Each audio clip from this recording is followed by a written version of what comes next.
tomonidan tashkil qilingan ta'limda kreativ yondashuvning dolzarb masalalari mavzusidagi Respublika ilmiy amaliy anjumanida ko'rib turganimizdan behad shodmiz.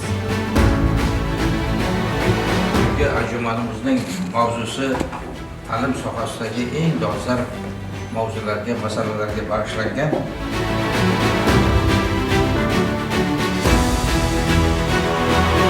Tadbir zamonaviy ta'lim tizimidagi murakkabliklar, imkoniyatlar va yangi ilmiy yondashuvlarning muhokamasi uchun muhim platforma sifatida xizmat qilishi. Bugungi anjumanda mavzusi juda dolzarb.